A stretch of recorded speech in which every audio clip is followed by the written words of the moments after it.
Bismillahirrohmanirrohim. Apakah kalian tahu? Dosa riba dalam Islam adalah dosa yang sangat besar dan serius, bahkan termasuk dalam 7 dosa besar yang membinasakan. Al-Quran dan hadis telah menjelaskan dengan sangat tegas tentang keharaman dan ancaman bagi para pelakunya. Berikut adalah rincian sebesar apa dosa riba. 1. Pelaku riba dilaknat oleh Allah dan Rasul-Nya. Rasulullah SAW melaknat pemakan riba, pemberi riba, pencatatnya, dan kedua saksinya. Beliau bersabda, mereka itu sama dosanya. Hari Muslim, No. 1598.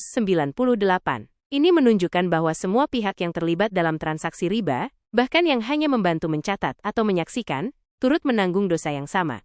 2. Diibaratkan berzina dengan ibu kandung sendiri. Dalam sebuah hadis yang diriwayatkan oleh Ibnu Mas'ud, Rasulullah SAW bersabda, riba itu ada 73 pintu. Pintu riba yang paling ringan, seperti seorang lelaki yang berzina dengan ibunya. Hari Hakim. Ini menggambarkan betapa keji dan besar dosa riba. 3. Keadaan di akhirat nanti, dibangkitkan seperti orang kesurupan. Allah SWT berfirman dalam QS Al-Baqarah ayat 275.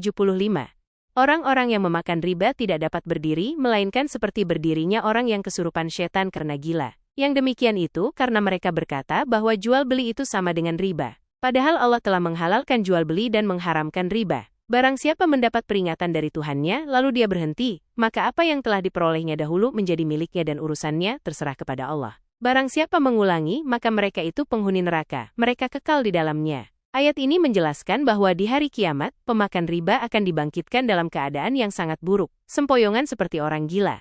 Disiksa di sungai darah, Rasulullah SAW pernah menceritakan mimpinya melihat orang-orang yang berenang di sungai darah, dan ketika ditanya, malaikat menjawab bahwa mereka adalah pemakan riba. Hari Bukhari. Mereka juga akan disuapi batu di dalam sungai darah tersebut, kekal di neraka. Bagi mereka yang mengulangi praktek riba setelah mengetahui keharamannya, maka mereka adalah penghuni neraka dan akan kekal di dalamnya. QS Al-Baqarah 275.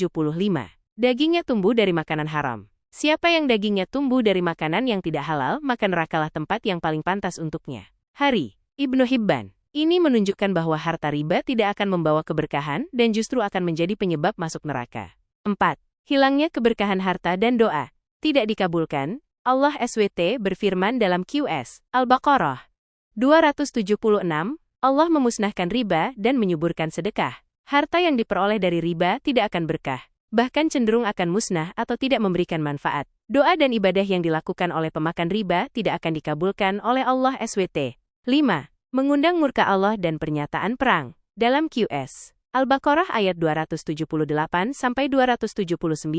Allah SWT berfirman, hai orang-orang yang beriman, bertakwalah kepada Allah dan tinggalkan sisa riba yang belum dipungut, jika kamu orang-orang yang beriman. Maka jika kamu tidak mengerjakan, meninggalkan sisa riba, maka ketahuilah bahwa Allah dan Rasul-Nya akan memerangimu. Dan jika kamu bertaubat dari pengambilan riba, maka bagimu pokok hartamu, kamu tidak menganiaya dan tidak pula dianiaya. Ayat ini menunjukkan ancaman yang sangat dahsyat, yaitu pernyataan perang dari Allah dan Rasul-Nya bagi mereka yang tidak meninggalkan riba. Ketika zina dan riba dilakukan terang-terangan di masyarakat, berarti mereka telah menghalalkan adab Allah untuk ditimpakan ke diri mereka. Hari Tabrani 6. Termasuk kezaliman. Riba adalah bentuk kezaliman terhadap orang-orang yang lemah dan membutuhkan, karena mengambil keuntungan dari kesulitan orang lain.